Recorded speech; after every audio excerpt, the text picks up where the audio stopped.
Hey friends, Marlee here. Before we get into today's powerful podcast episode, a quick note about my multidimensional healing and activation sessions that I am now offering. My unique energy healing sessions are great for nervous system regulation, healing burnout, helping with stress and anxiety, and helping you move forward if you're feeling stuck in your life. We also go deep in each session and get into energy clearing, inner child healing, past life healing, and ancestral healing. These sessions are also great for deepening your intuition and awakening your psychic abilities. And you'll also receive a comprehensive intuitive energy reading from me with actionable guidance. To learn more about these powerful sessions, click the link in the show notes, and I'll see you in the astral realms. Now let's dive into today's episode. Welcome to the Shifting with Marlee podcast. I'm Marlee. Thank you for joining me wherever you are. All that I ask of you, the listener, is to have an open mind and an open heart. And in return, I offer you myself.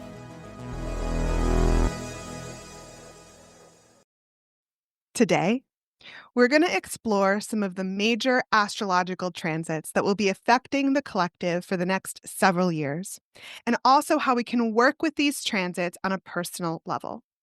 We're also going to dive into the astrology of the United States as we approach its 250th birthday in 2026.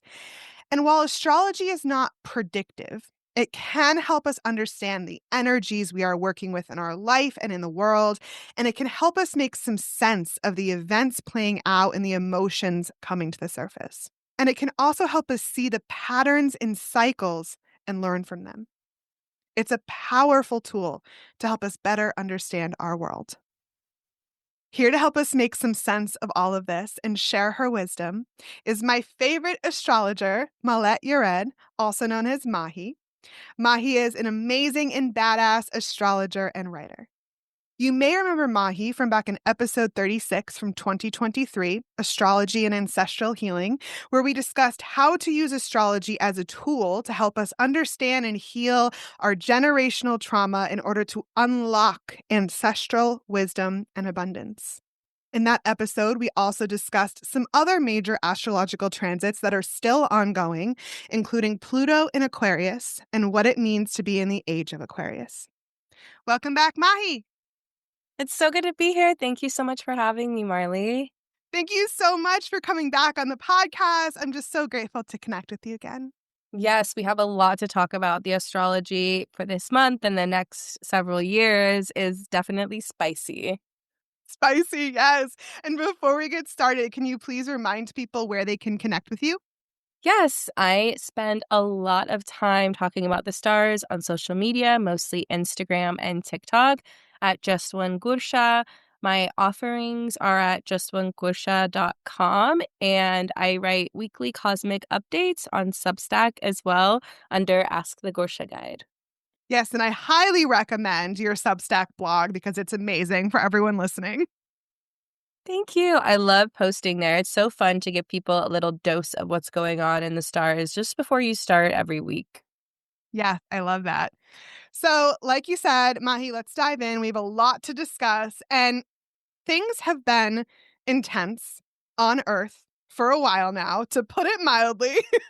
And I know astrologically things have been intense as well, and that's going to continue.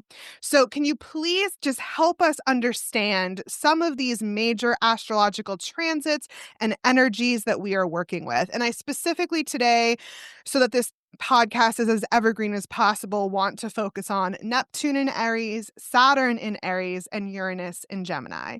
So let's maybe start with Neptune in Aries. Can you share with us a bit about that transit and some of the energies and themes around this transit? Absolutely. So, what connects these three planets, Saturn, Uranus, and Neptune, is that these are all outer planets. And when we're looking at the sky, there are what we call personal planets, and outer planets tend to be much more collective. So, the impact is not as much on one person. Of course, as Saturn is moving and people have Saturn returns or Uranus and Neptune interacts with your placements, you're going to personally experience changes, but those things are all rooted in collective themes. So it's really interesting to talk about the impact of these planets because we're kind of all experiencing their impact at the same time. And that's not necessarily the case for some of our other short-term transits. For Neptune in Aries, Neptune is a planet of our visions, our dreams, our morals, but also illusions. Neptune can make it difficult to understand, is this really what this is or not what this is? But Neptune can also be very revealing and help lift the veil off of illusions. Neptune recently entered Aries, but today, at the time of this recording, Neptune's actually retrograding in Pisces at 29 degrees. And so Neptune's movement into Aries is really marking this season where we are thinking about what are our morals and values and visions around violence, around masculinity, around war, around all of these Aries themes. But as it's retrograding right now into Pisces, we're really being reflective on what Neptune had done in Pisces, where that was a lot of lifting illusions from our society, shattering what we thought things were, shattering that dreamy, Disneyfied imagination of what it was. While Neptune was also in Pisces, we saw a lot of changes around religion where people were being drawn to much more extreme religions, or people were getting much more conservative, where our government was being much more conservative. Or you'll have the equal and opposite, where you're looking at governments like France that are trying to be so secular and move away so far from religion that they are religiously discriminating all over again. It's really, really fascinating what we have seen in terms of how our society interacts with religion with the time that Neptune has been in Pisces. So right now with this last bit of retrograde, we really reflect on those values, on those themes, and we revisit how we are interacting with this before we step back into Neptune in Aries. But Neptune in Aries is really a big time where we're thinking about gender roles, gender dynamics, masculinity. What does it mean to be a man or brave, or like in what ways are women allowed to show up in this equal way? It's very fascinating, and we're in for quite a long ride. Wow. And I feel, even though we're retrograding right now, that we're already seeing, especially in the past year, so much of that Neptune in Aries energy already coming out in the collective. Would you agree? Absolutely, absolutely. Because Neptune entered Aries at the end of March. And so it's the retrograde is much more recent. And so we've had those themes start to come out. We've had conversation and conflict around gender in so many different ways. There is, amongst like the conservative men, there's these conversations of like men being emasculated by women's freedom, men being emasculated by women's ability to earn. I was just watching like The Secret Lives of Mormon Wives. And on there, that was so much of the theme this season that they're starting to talk about is like the men are really struggling to resolve conflict in relationships where the women have financial power because they don't understand their place anymore. And that reckoning and that re-understanding or reshaping of what it means to be a man is, of course, necessary because you have to shatter toxic masculinity, but it also is very puzzling for men who are used to feeling like they are at the top, who are used to feeling empowered, who are now experiencing a collective identity loss of their manhood. Yes, and I feel like the shadow side of that is we're seeing a lot of lashing out, right? From that place of wounding. Absolutely. Lots of lashing out. And that's on both sides too. These are collective transits. They impact everyone. So like There is lashing out of men who feel entitled to have, they feel like they should have a certain job, they should have a wife, they don't understand why these things are so hard. And then on the other side, you have lots of women who are not interested in interacting with men, who are very hateful of men, who don't want to be in partnership with men. So we're going to continue to kind of see that lashing out and reckoning and these collective conversations around what this is. This isn't the first time we have been here. We have had Neptune in Aries before, and last time it was the start of the Civil War in the United States. And so there was a reshaping of what it meant to be a man. Like men were physically leaving their homes, going to war, or choosing not to go to war and tend to the land and be more responsible for other people in their community. There was this fluidity and change that like reshaped what manhood was. I think that with Neptune and Aries in this season, of course, there's plenty of, war and violence around the world. I don't think governments will ever stop doing that.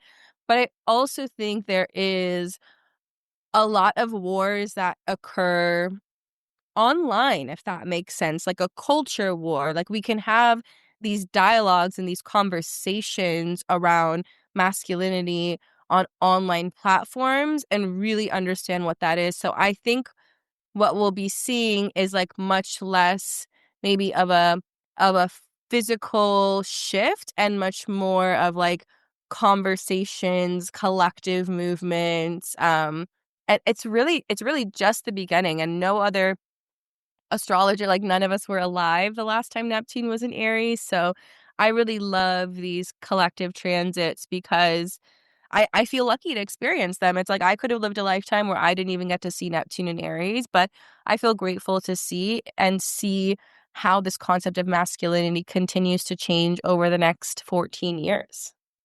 Yeah, thank you for that. I love that answer, and that's exactly why I wanted to talk about this today. And I feel like there's a bit of a reckoning here with the patriarchy as well, from what you're sharing. Absolutely, absolutely. And reshaping, what patriarchy is it useful to us in our current form? Is it serving everybody?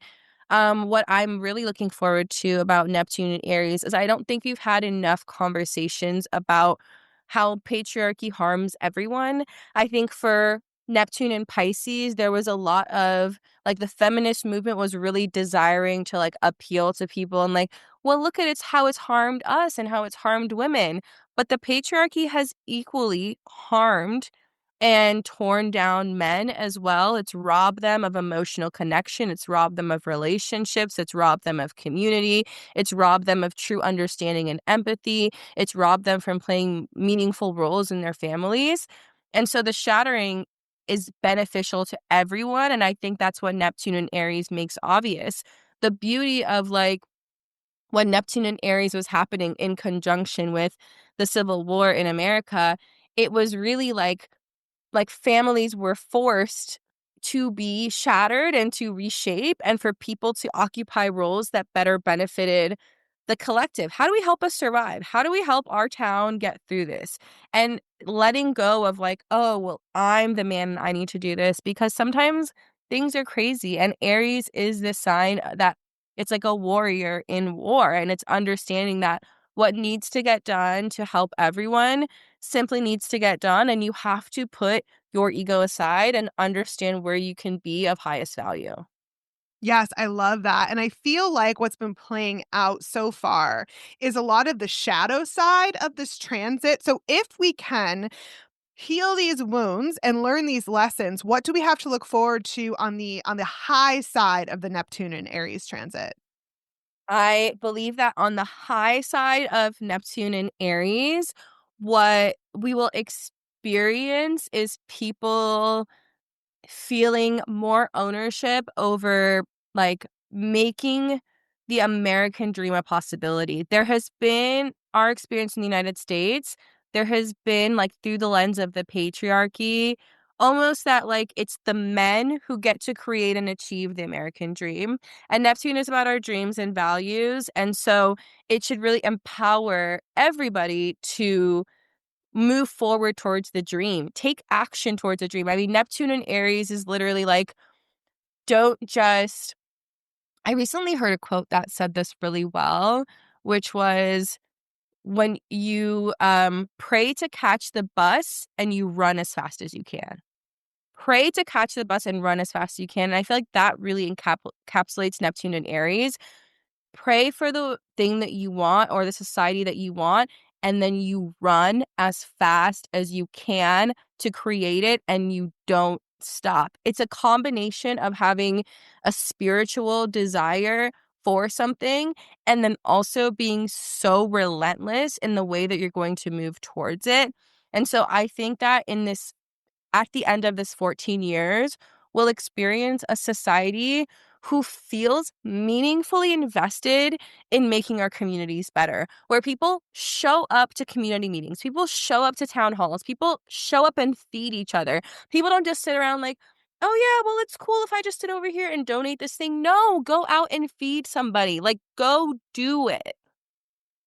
I have full body chills. That is so beautiful, and I very much look forward to that, and I think what I love about what you just shared is that it's up to all of us and that there's this action element, okay? So have the dream, the morals, and the values, but then we each have to take steps towards that. Totally, because Neptune in Pisces is like, I'll pray for it and God will fix it. That's like very Pisces energy. I'll pray for the miracle and the miracle will come. And that's why people were drawn to much more conservative religions. Like people are looking for something to save them, to take them away from their problems, to tell them how to live, to tell them who to marry, to tell them to basically give them a formula so that they can mentally check out and dissociate and not take ownership. Neptune in Aries is a complete opposite. It's like, hello, wake up. The government will always suck, and you need to help your community today, okay? It's time to save ourselves and create the society that we all want collectively. Absolutely. I love it. Okay, so what about Saturn in Aries? Can you tell us a bit about that transit and those energies? Yeah, well, it's very fun that we get to have Saturn and Neptune in Aries together. That is really interesting energy. I said Neptune is much more about our dreams and illusions. Saturn is about our responsibilities, our commitments. And similar to Neptune, Saturn entered Aries and is now retrograding for a little bit in Pisces. Saturn in Aries is about showing up and creating structure without waiting for somebody to tell you how to do it. It's about you taking true ownership and then creating foundations over your goals, things that are going to last 28 and a half years, because that's how long Saturn takes to make its way around. And so it's really having you build the scaffolding to be the kind of leader that you want to be the warrior of your own life. Saturn in Aries is also, Saturn is a sign that we associate with, the father and the relationship with the father. So while Saturn is in Aries, we'll have, a bunch of children who are born in that time and more people who will have Saturn in Aries. It will be an era where you see fathers play a much more active role in raising their children. Sometimes that could be like a little bit crazy, like Saturn and Aries could also be like, those not like, I guess, a dad version of like a dance mom, like a football dad who's like, we're going out, we're doing drill, we're doing this. So there definitely is like, there can be like this over disciplinary structured approach to it. But at the end of the day, the common theme is really like a much stronger involvement from the father figures, much more input there, which I think plays really beautifully with Neptune and Aries. For Saturn and Aries too, like depending on where this is happening in people's own birth charts, Saturn's only going to be in Aries for a few years. So I think this is really interesting. I definitely recommend everyone look at their chart, see where Aries is, understand the house and the themes of where Saturn's transit will be impacting you, and understanding that in conjunction with what's going on with the collective, like how you can create those structures in your own life, and also seeing our society as a whole restructuring itself. Okay, beautiful. And correct me if I'm wrong. From what I've read about Saturn and Aries, it's also a lot about change and growth and depth and authenticity. Would you agree? Yes, like Saturn in Pisces, creating discipline and commitment and responsibility in Saturn and Pisces, when Saturn was in Pisces, is much more about almost blending in with the collective or blending in with other people. Whereas Saturn in Aries is really going to reward you showing up as a unique, authentic individual. So, I mean, obviously, as a fire sign, I love Saturn being in Aries, but it really is a time where people who have been told when Saturn was in Pisces, you're too ambitious, you're too loud, you're too this.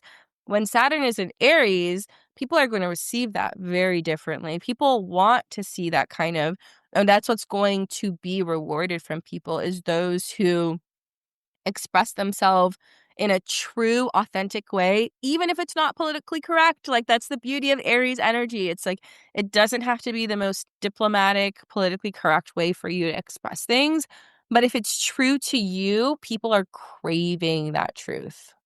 I was just going to say, I feel like we are craving authenticity on every level in our lives, in our relationships, and especially from our leaders and in politics. I just feel like we are craving authenticity. Absolutely, absolutely. And I think we can see that with, Saturn being retrograde in Pisces right now. I mean, we have like so many things in retrograde in general, but what I've been seeing during Saturn retrograde is a lot of leaders who put themselves on a moral pedestal, who try to position themselves as like, I'm holier than thou and I'm doing this, are really being exposed in a lot of ways. And I think that that being revealed in this retrograde season, and then when Saturn moves into Aries, it will be like people want to know that they're getting who they're getting. And I think in future elections, I think the New York mayoral election was a really good example of this. We're going to have more and more leaders with untraditional backgrounds, with untraditional names, who were not born in the United States, who have perspectives that feel authentic and align with other people's beliefs, start to take more and more positions of leadership. I agree, and I also feel like I just wanna throw in the word honesty as well, because that's an energy that we can feel, right, as people, as a collective, so I also feel like part of that authenticity will be this level of honesty that is required. Absolutely, absolutely, yes, because when Saturn is in Pisces, it's like we want, like, the dream, we want the Disney version, like, we don't wanna quite see what it is. We're like, "No, take me to La La Land, I wanna escape, don't make me face the noise." But, yeah, Saturn and Aries, we really want that honesty.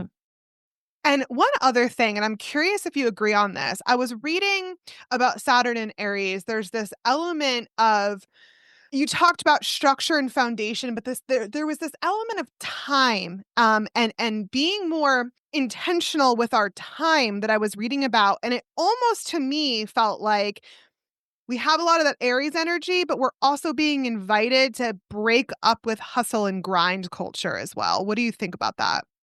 Yes, absolutely. I think that that speaks to the marriage, right? Between, like, you're looking at Saturn, but you're also looking at Aries, which is like, if you have an ambitious goal, it takes time to create that. You have to allow things to compound over years and years and years. Saturn in Pisces was like, oh, well, it can just happen in a moment. It can just be a miracle. It can be an overnight success type of mentality. But Saturn in Aries is like, if you want to be this type of leader in 29 years, or if you want to have this kind of statement written about you in your obituary, you need to put in work to that and get better 1% every single day and work towards that. I think that Aries gets a bad reputation for being impatient, but I think Aries is actually sometimes impulsive, but when they have long-term goals, Aries is very patient. The reason people I think the impulsivity gets confused is because Aries is going to dive in without planning. And they're not necessarily going to like think about all of the steps or have a 20-year plan for it, but they're going to jump in and fail and fail and fail over again until they finally figure it out. And then they're just going to keep running. And so I think that Saturn and Aries will really highlight that when you bring that passion and ambition and maybe a little bit of impulsivity, but you allow yourself to not be on a rush timeline and to allow things to unfold, you can create a much bigger impact and create something that has a long-term legacy. Saturn wants to create things that last. It's not like about just putting something up quickly. It's about taking the time to make sure that it's something that's lasting and that as you are building, you are checking in and making sure that it's what you actually want. So we're building, but without burning out.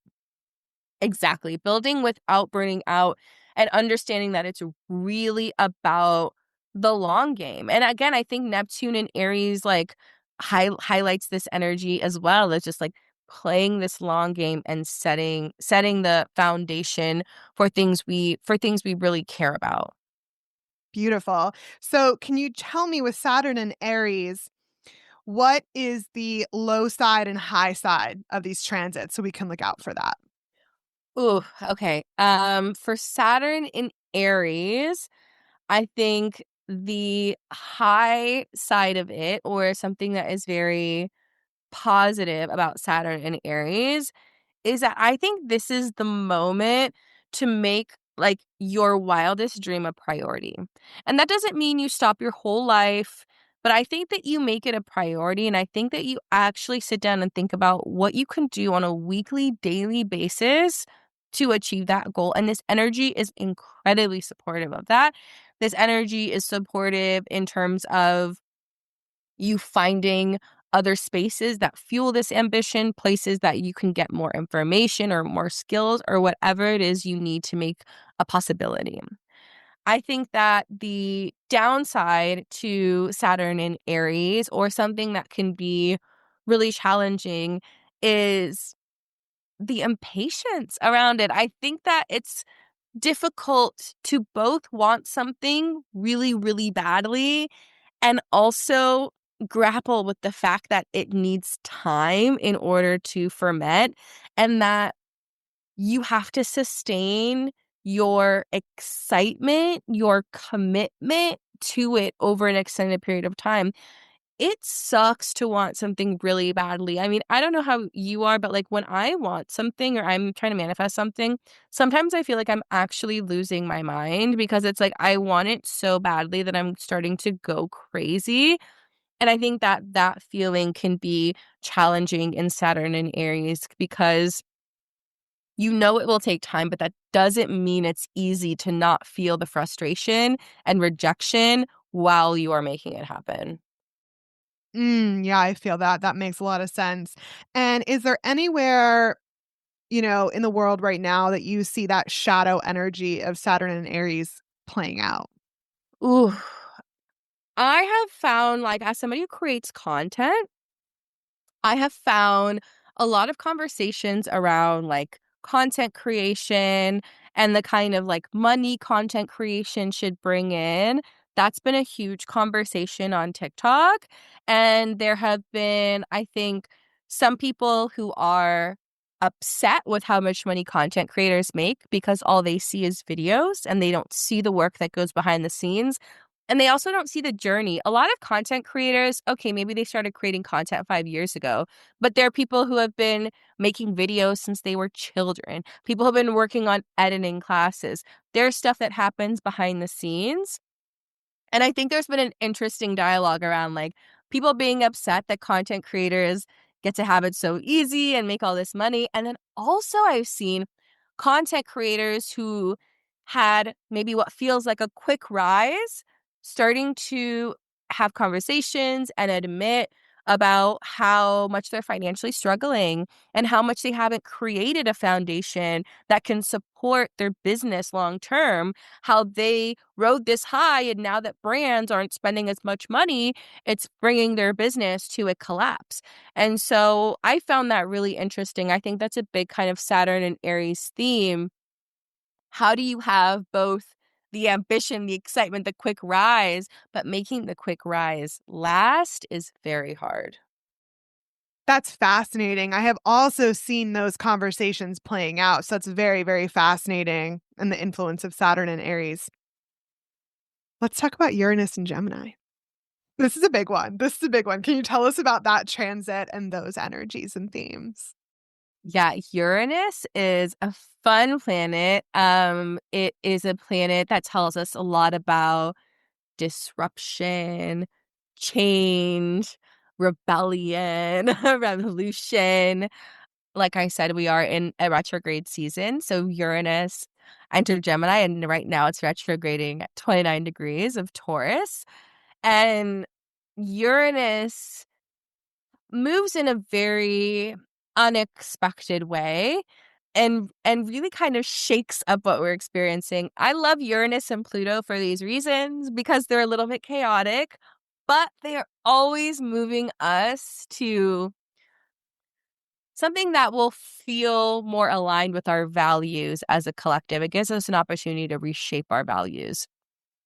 So, Uranus, while it was in Taurus, to kind of give people some understanding of what we had been through, while Uranus was in the sign of Taurus, we had a lot of disruption and change around our money, our understanding of capitalism, financial markets, things like cryptocurrency and things becoming more relevant. How do we reshape even our money becoming far more digital than it used to be? The things that we value and the way that we exchange value all over the world has changed so much in that. Where I'm really excited, and I hope all the writers, creators, and content creators, podcasters, we should all rejoice for Uranus and Gemini because it's going to do that, but with our communication. It's going to redefine the way we communicate. I think we started to see a taste already of it, where we see so many large traditional journalists who have been on television on Substack and creating their own brands and their own independent media brands. Uranus and Gemini is going to put communication and information back into the hands of the people and outside of institutions. I have full body chills. This feels like a big one. Like this feels massive. This feels like big shakeups. Uranus and Oh, Gemini. yes, absolutely. It will completely transform the way that we exchange information, who we find to be an information source. Yeah, I'm really excited about Uranus and Gemini. In the past, I think I had done a TikTok video on this. Uranus and Gemini is a fantastic time for writers and content creators because a lot of plays, books that literally transformed the industry come out during Uranus and Gemini transits. That's exciting. Yes, so it's a really great time for people to reshape the way that we communicate. So the last time that Uranus was in Gemini was 1940s, 1941 to 1949, and one of the cool things I saw was authors who like literally never would have made it in other eras because they had a unique style. during Uranus in Gemini, their stuff suddenly resonates with people. Like William Faulkner is a great example. His work before that, people were like, "What is this? Like, you can't finish a sentence. Like, why are these sentences like four lines, 5 lines? What's going on here?" But the work he released during Uranus and Gemini literally like catapulted him, and so many other authors. There's so many incredible Black authors who published work during this time that ended up being so iconic. So Uranus and Gemini is a season for people who have been creating content that they feel like has been misunderstood. People don't get it, or you feel like it's too niche, or you feel like it's too weird or too unusual. Uranus and Gemini is a time where people are so open to weird, interesting ideas.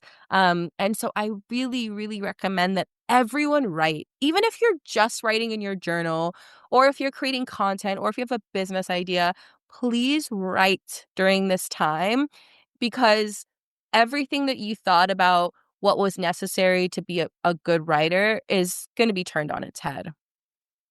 I love that. Everyone turn up that creativity and get your thoughts out there. I love it. One other area, and tell me if you agree, that I feel like Uranus and Gemini is also highlighting, impacting, bringing forth is around, especially with communication, around AI. Yes, yes. Uranus is ruled by Aquarius. And, Aquarius and the internet and artificial intelligence.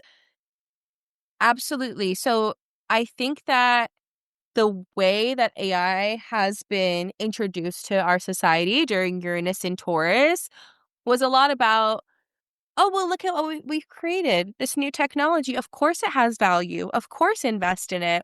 And there has been an insane amount of investment around AI without actually seeing what it does. What's the value? Like, there's a huge gap between the amount of money that's being poured into AI and the value of what it actually does or what it's actually able to produce. Uranus in Gemini is really going to lift the veil and force AI and the people who are championing AI to actually show what value it is bringing to our society. And my thought is, because Gemini energy really values ingenious creativity, I think that people are going to remember the magic of like the human mind and remember that we cannot technologize everything. And I think that AI is going to be pared down into very specific small use cases and kind of disappear into tools that we're using. But I think that when we had Uranus in Taurus and there's such a capitalistic way of moving towards technology is better, more money in technology. Of course, tech is king. And it's like, why is tech king? Like, what is it actually doing? I love that, and I love that this Uranus and Gemini transit is, like, supporting these discussions, and I also just feel like with AI in particular, which has really blown up, right? Just in general, the talking about it, right? And like you said, the investment around it has blown up, and I just feel like these discussions around, like, the proper use of it, the value, the ethics of it, the data centers, the environmental impact. These are all discussions that are not going to go away that need to be had. And I just love that this transit is encouraging that and supporting that. Absolutely, absolutely. And these are necessary conversations to be had. I have found I test AI tools a lot. And I especially started testing it when people wanted to get like birth chart information from them. And they are just not great. I have only found the only thing that AI can do well is edit something I've already written. That's all. Uh-huh. So it's like, how is that different than like the little thing on Microsoft Word that used to pop up? It's Yeah. like how far have we actually come? Like, what is the genuine value here of it? But I think that while Uranus was in Taurus, and I think people started to get scared about changes in our capitalist structure and society, I think that it maybe made sense to lean into another technology tool and hope that it would save us. But I think that Uranus in Gemini is going to remind us that, the tool is only as valuable as what's underneath it. Having an entire company propped up on just AI with no data, with no value, with nothing is not valuable to our society.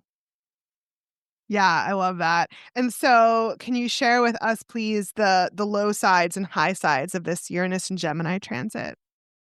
Absolutely. I think that, of course, the high side is it's an excellent time for creatives. It's a very, very interesting season for people to write, people to publish. Like, I have seen people feeling like an artistic renaissance is coming. I think that's definitely characteristic of Uranus in Gemini energy. But I also think that the challenging or low side around it too can be that people can also get passionate around really bad ideas. And that is also not great. We had in the last time Uranus was in Gemini, we had huge advancements around computers and television. And then people weaponize those tools to brainwash people and to spread ideas that are harmful and to create silos and to create propaganda. And so we also have to be mindful of the fact that just because everyone has access to information and communication and being a type of news source does not necessarily mean that bad ideas will not be able to grow. Okay, yeah, I do feel like we're seeing that shadow side come out a lot. Yes, yeah. So definitely, like, people can create their own silos. So while we could be excited that, a journalist that we love is leaving a network television to have their own channel, you also have to think that like people who have incredibly harmful views are also doing the same thing and are also garnering their own community without the fact check and without the backup of a media institution. Now, this will change over time, right? Like this will transform as Uranus is in Gemini. We'll have, several years to see how it plays out, but I do see that as a big possibility. Yeah, definitely. And you mentioned when you started talking about Uranus and Gemini, this idea of rebellion and revolution, right? The energy of that with this transit. And I do just want to say that I really do feel deeply that energy of change and revolution in the air.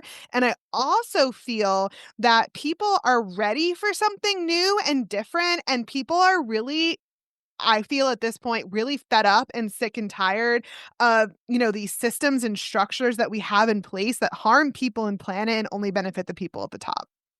Definitely. And that's really like, I think, a marriage between what's going on with, like I said, Neptune and Aries. Last time was the Civil War, Uranus and Gemini, World War II.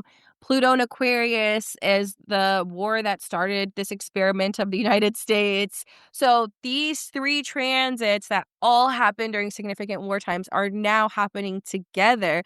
It is very much this desire to have a revolution and a change and for this world to look completely different than it used to. Absolutely. And it does really feel, from everything that you've shared about these transits, that there is this push and pull between the old world that's falling away and the new world being born. And, it's hard and uncomfortable. But on the other side of all of these transits, Mahi, on the other side of all these transits, oh, baby, like nothing is going to be the same. I'm excited. I feel like it's going to be a new world. I feel like it's going to be so different. It's going to be, we can't even imagine it from our current vantage points, but I just truly feel nothing will ever be the same again after these transits. Never. Never. It's not going to look the same at all. It's a complete transformation. But yeah, there is the old world resisting it. Specifically, I'm going to call out the baby boomers, the Pluto and Leo generation is having their Pluto opposition right now because Pluto's in Aquarius. So the baby boomers are losing it. I mean, so desperate to hold on to the old world. And if we thought it was bad now, like it's at 1 degrees Aquarius. So it's going to keep going on. There's going to be more baby boomers who are struggling to hold on to what this world used to be. And it makes me excited because as a part of the millennial Pluto and Scorpio generation, for us, it's like I think the Pluto and Leo generation, the baby boomers, they expected us to fight for the old world. And instead, we're like, burn it down. This is actually what we came here for. Like, our generation inherently feels, as the Pluto and Scorpio generation, we have seen time and time again that our governments and institutions have not been for the people. And then we've tried to change it, and they said, we don't want change. We don't want younger people. We don't want you around. So we're like, burn it. We'll rebuild it. We have time. We're young. We don't care. Burn it down. Burn it down. Burn it down. So it's very exciting to feel that and see that astrologically, that it is a big part of our mission as a generation to see what was the old world burn, but also the excitement and the opportunity of building something new and being able to usher, the next wave, the next era of what this is. And I think again, like baby boomers, I think they expected that if things crumble, that we would run away. But it feels like part of our mission to watch the institutions finally come down and then for us to finally be able to introduce something new. Yeah, I feel that excitement absolutely. And so, Mahi, you touched on this, but I just want to highlight it. How do you recommend we work with these major transits on a personal level? Absolutely.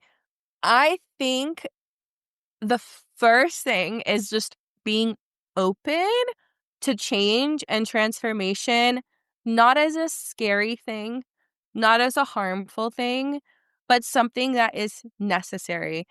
Empires do not last through a Pluto transit if they are not serving the people. It's 250 years. Every 250 years, nature is going to be like, all right, what's going on over there? Like, are y'all okay? And if not, it will come down. So this is very cyclical. Many of us have traveled to places and seen ruins of empires before, and new empires come up and new communities are born, and the people will always be okay at the end of it. Our fate, our joy, our success as a society does not depend on the government, thank goodness.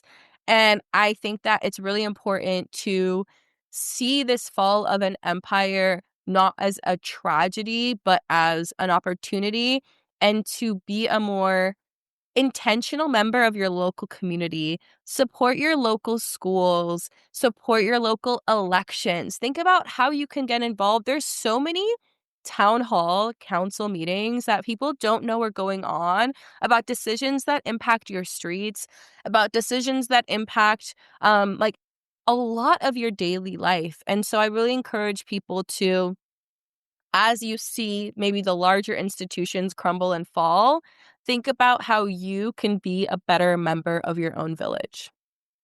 Yes, I totally agree. I love that. And also on a personal level, if you wanna see how these major transits are impacting your birth chart, you look at the house and the themes, right, Mahi, and like Yes. where they are. Yes, absolutely. So looking at where these planets are interacting in your own birth chart, what's really cool is if you have any of these collective planets touching on one of your personal planets, it means that these collective changes get to activate something within you and your journey as well. And I feel like that's so special. I'm very excited for people who are having their Saturn return right now, or in Saturn and Aries, the Saturn and Pisces people who are experiencing these reflections on their Saturn return. It's a very exciting season. And of course, if you want more insight, I think a one-on-one birth chart reading is the best way to get that detail. But you can learn so much simply by seeing what house these planets will be in for the next several years. Yes, thank you. That's really helpful. And so you touched on this, Mahi, but just to bring more awareness to it regarding the astrology of the United States, we've really been going through it over here. We've been in a bit of a dark night of the soul, if you will, and the 250th birthday of the United States is next year. So can you kind of illuminate with the astrology what's going on? Absolutely. That America is having its Pluto return because Pluto is back in Aquarius for the first time since America was created. And As I said, empires don't last a Pluto return when they're not serving the people.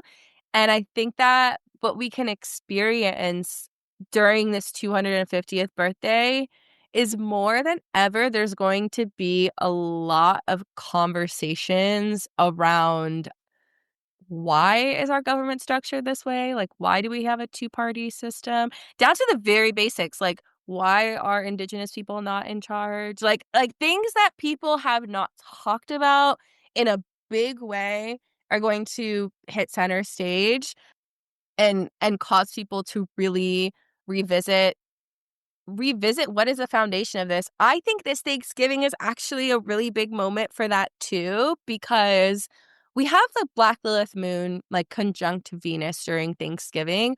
And essentially what that brings is this energy of finally looking at the black sheep of the family or these outlandish ideas and actually taking them seriously.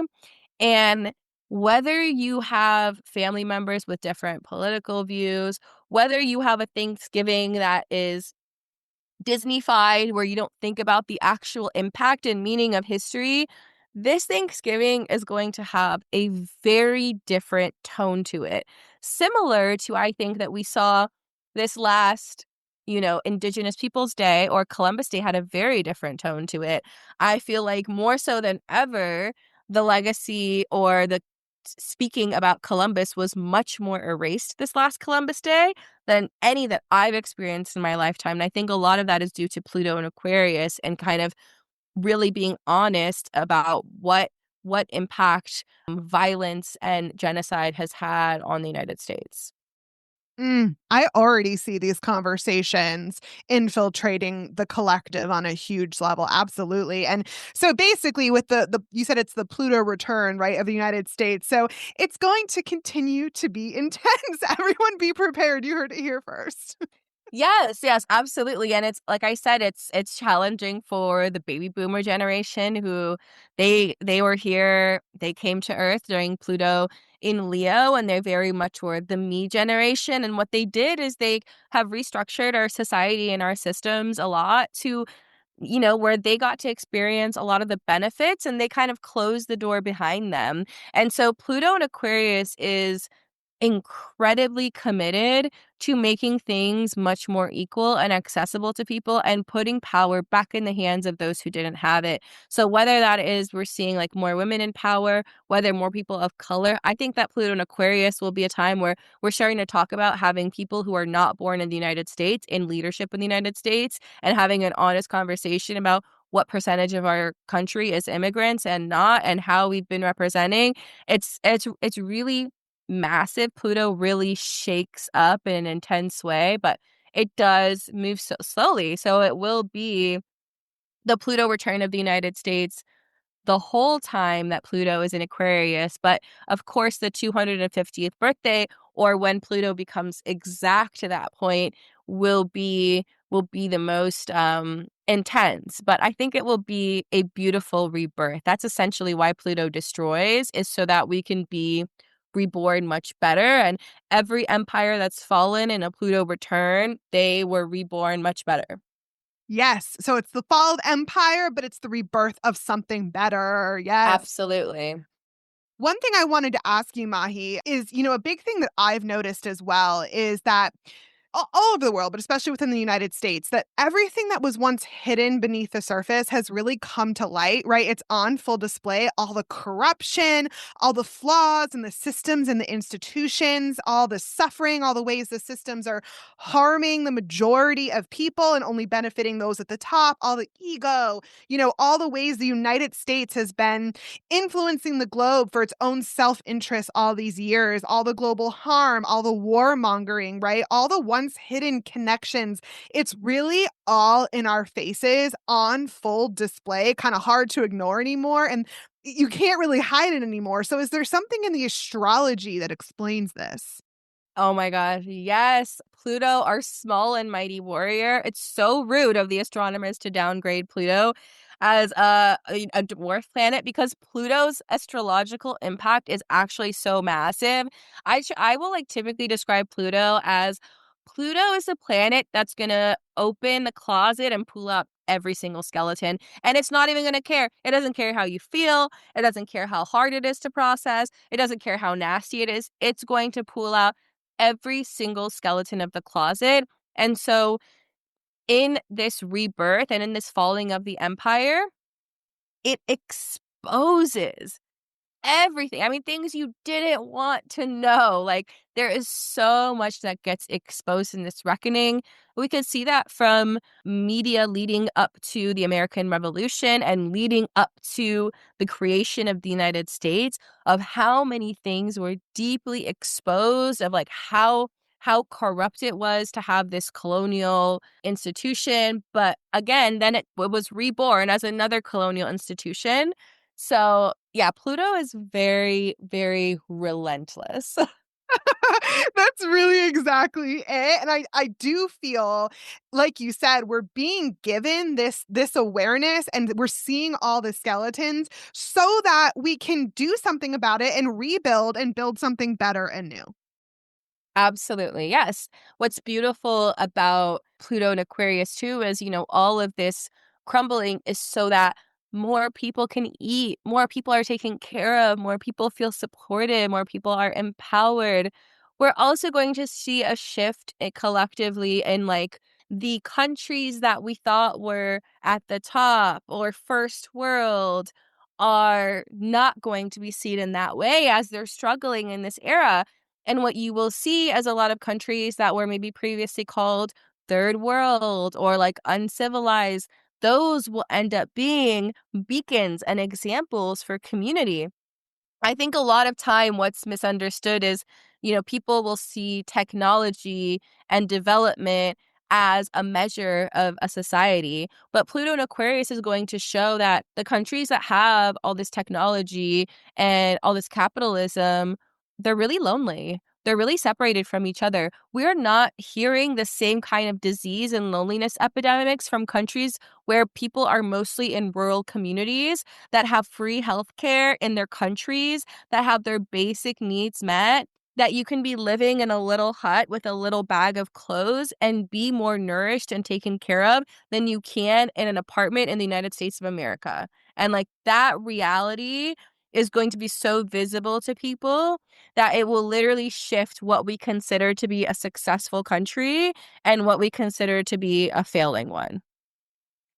My, whew.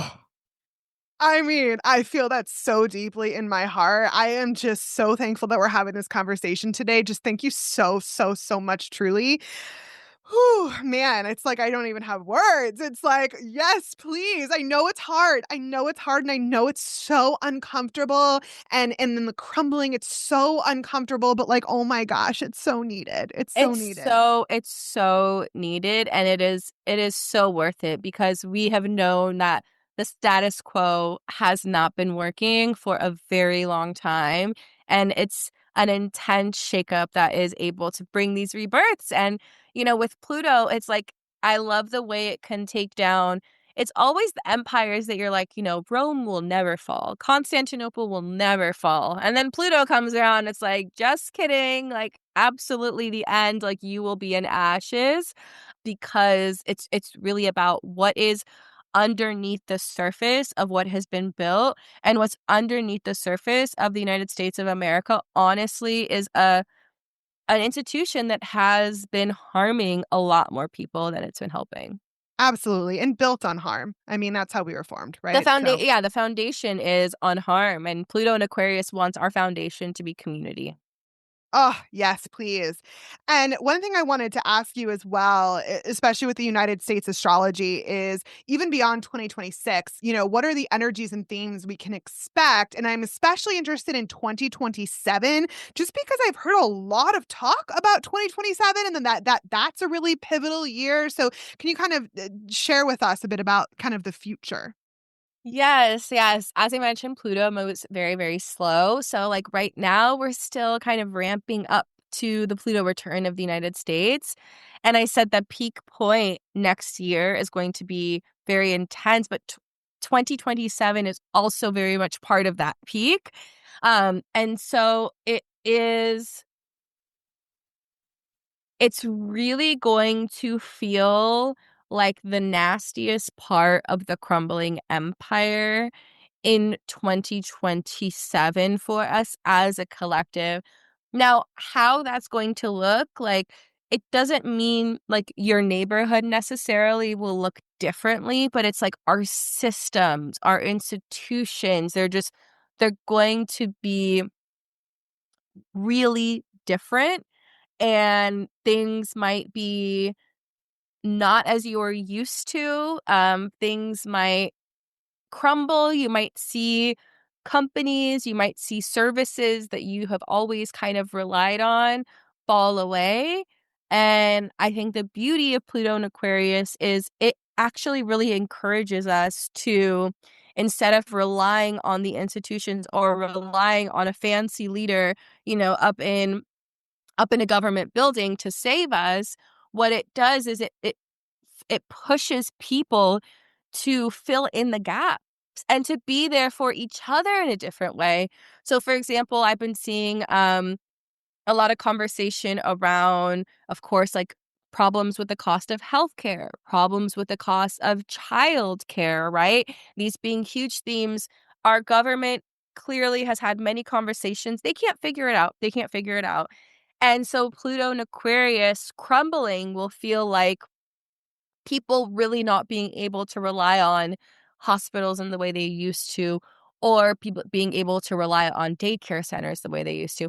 However, Pluto and Aquarius will also push people to do things like, well, how can I live in a community where maybe the adults can swap off the daycare? Like, how can we create the village for us? Like, when I go to Ethiopia, like, no one ever talks about daycare. It's there. You work as a village to raise the children together. And so people will be reminded of that. Same thing with like hospitals. There's a lot of medical professionals who are frustrated with the hospital spaces, but if we remember, before we relied on these massive hospital spaces, we had clinics in our community. We had small places where we can get intimate service, where we can build relationships with people, and we're not going to a big, fancy, scary building. And so those are the kinds of things where things really kind of like come down and are integrated more into the village model, as opposed to us looking to these higher institutions to like figure it out for us. I love that, the village model. And, whether we like it or not, change is coming. It's time for change, right? That's what the astrology is saying. That's what we're seeing on the ground. And this is why, we're saying it's time to get good with change, right? It's time to evaluate your personal relationship with change, as well as focus on your local community and build up your community. Yes, I think that's a great reminder, because I do know during COVID, a lot of people really struggled with change. A lot of people really struggled with this fantasy of what their life could have been, or how they thought things should go, or the experience they believed they were supposed to have. But I don't believe in supposed to have. There is no supposed to. There is only what is meant to be and what is meant to unfold. And so I think detaching from expectations, like if you are dreaming of like working at a specific big prestigious tech company, like let's think about your dream in a more abstract sense as opposed to attaching it to specific companies and corporations that quite frankly might not last through this. Oh, yes, absolutely. Whew. Okay, Mahi, let's take it down a notch. Let's shift gears. I'm worked up over here, my heart is fluttering. Let's take the intensity down a notch and let's get personal because I think there's also a lot of value here as well. Can you please share with us some of the ways that you personally use astrology in your own life and relationships? I'm very fascinated about this. Yes, absolutely. I use astrology. I would say I actually look more to the collective planets than I do my personal transits. The funny thing about being an astrologer is sometimes it's actually very hard to get in the nitty-gritty of what's going on with your own personal transits, because it's like I'm also the character in it, so it's very hard, whereas it's so much easier to do it for another person. So I love the collective, like Jupiter, Saturn, Uranus, Neptune, Pluto. I love looking at the themes of that and really understanding how I can better move in a season. Also understanding the waves and shifts of things and trying to not anticipate, but just, like, guide people and provide those tools. So, I guess it's, uh I guess it's hard to say, like, I feel like my personal work is a lot of just, like, trying to make these changes understandable for people and creating a structure, like a weather forecast. And so for myself, it's also a weather forecast. It's me deciding. Actually, here's a good example. I recently used astrology to determine when I should take brand photos to update my website. On a very like practical level, I wanted to do an update to my website. And so as I was looking at the astrology, I saw some timing that would be number one, the timing that would be really good during my Venus return to take cute photos. And then number 2, time that would be really good for people to receive this transformed, changed version of my website, and timing that with my chart, timing it with the chart of my business as well. And so these are ways that I will take the, astrology and I will take the energy and make it into very practical action items. The Venus return one is actually one that I use a lot for photos, and I highly recommend for people. I planned my wedding during my Venus return because I wanted to look cute in my photos, like, look at when Venus will be back in the sign that your Venus is in your birth chart, and if you are planning, like, a new hairstyle or you're planning to take photos that will last a long time, do it during your Venus return. Oh, I love that. And also too, you shared with me before we hit record, one thing I loved is that, about your husband and your husband turning to you for astrology. Can you share that with us? Constantly. He works a lot with, lots of children and parents, so he'll come back from a day at work and be like, "What's going on with the moon? What's going on in my chart? I need a little insight into what's happening," and I'll pull up his chart and see what the transits are doing with his chart and give him, like, a few tools and takeaways, to have because it's like, you can feel the energy. That's what I say, everyone can feel it. If you talk to any healthcare professional, they all believe in the power of the full moon because people act crazy in a hospital during the full moon, and everyone knows it's because of the full moon. Or people in customer service, like, you don't have to explain to them the impact of the moon because they see the general public constantly. So I think people internally, they can feel these things. I don't think that astrology is the only way to intuitively pick up on this energy at all. I just think astrology is a language to give you like tools and insights on how to navigate it and how to work with it. It's telling you like, you know what? It's snowing today. It's a good idea to wear a coat and some shoes. You don't have to. You can wear flip-flops if you must, but you would feel much warmer if you wore some boots and a coat. Yes, I love that. It's the energetic weather forecast. I love it. And there's such a depth to astrology, and this is why I love it so much because there's so many different lenses you can look at it, right? So many different ways to work with the astrology, everything from the daily transits to the moon phases to the way your birth charts interact in relationships, all the way to, the astrology of a country or a business like you mentioned and everything in between. It's really just a powerful tool available to us, and I'm, like, so passionate about it. Yes, absolutely. It's such a great language, and I feel like it's so universally applicable. Everyone has a birth chart. Every government has a birth chart. Everything you could imagine, you could pull a birth chart for. And I love that so much that it's not a tool that, doesn't work if it's not, something specific. It really you can use it for everything. Yeah, absolutely. And Mahi, one thing I want to bring up as well is I know you've been bringing astrology into corporate settings, which I find really fascinating. I know companies have been hiring you to provide, the corporate companies have been hiring you to provide birth chart readings at corporate events to their employees, which I think is just like so, so cool and like, I don't know, new earth. So can you tell us, some of the takeaways you've seen so far and any shifts you've noticed in doing that? Yes, I think it's been very exciting for me who has, a very traditional background. I went to law school, started off in law firms, and so I never thought that my astrology readings and passion would bring me into corporate spaces in this capacity. But I do think it's an example of how we're seeing Pluto and Aquarius impact companies. I think that a lot more companies are realizing that this like top-down hierarchical structure is not going to maintain good talent, and they understand there needs to be a deeper sense of community. And some companies are really being intentional about building community and helping people understand each other and themselves on a much deeper level than they used to. And so it's really exciting to see companies make that meaningful investment.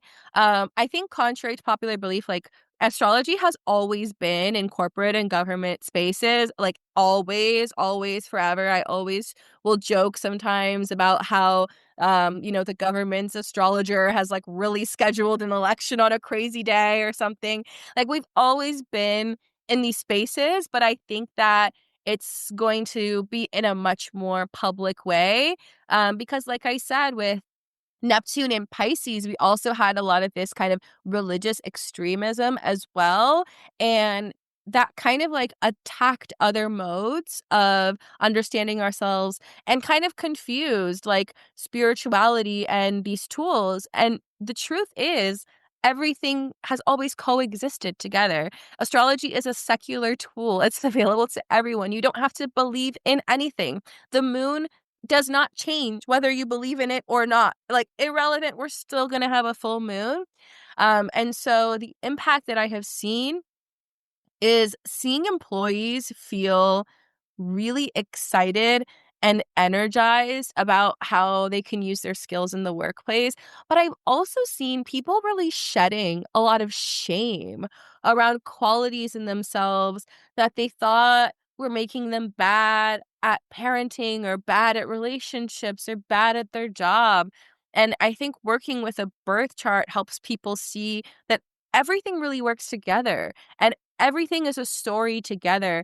And judging ourselves on these like corporate performance review structures has really separated us from our gifts. And so it's really beautiful to see more and more companies give people the opportunity to see how special they are and how much they have to offer and help them understand how to make an impact in their organization. I love this so much. This really feels like the future to me, genuinely, because I think it's a disruption of corporate norms, but those corporate norms need to be disrupted. So I love this. Like it's like you're opening a crack in the doorway, and it's kind of like taking their hand and like leading them right into the future. Yeah, well, Marley, I would say it's actually a return to the past, right? Let's think of like what indigenous communities look like. You were supposed to go to people in your village for spiritual insight, for personal development. You're supposed to go to people that you know who are in your local area and community. And I think that this is really a return to that and encouraging people to seek that out. I think we had just like disconnected our spirituality or maybe only associated them with these larger institutions. Even our personal development we had associated with these large institutions, like I'm going to be one of a million people to get the same self-help book. And it's like, well, no, what about understanding more of you and who you are on an intimate level? And so I really feel like this is like a return to the past and a return to how things are always meant to be. I love that answer. And I love you. And thank you so, so much for being here today, Mahi, and sharing so much wisdom with us and your passion with us. And I am just so, so grateful. Thank you so much for having me, Marley. It is always a pleasure. I love going so deep with you, and it's beautiful that you have an audience that likes to go this deep with astrology. Sometimes I feel like I can really really nerd out, and this feels like such a great place to do that. So I'm so grateful. I have one final question for you. And I asked you this last time we chatted, which I believe was about 2.5 years ago now. And I'm just so curious to see how your answer has changed. What is your vision for the future of humanity and the earth?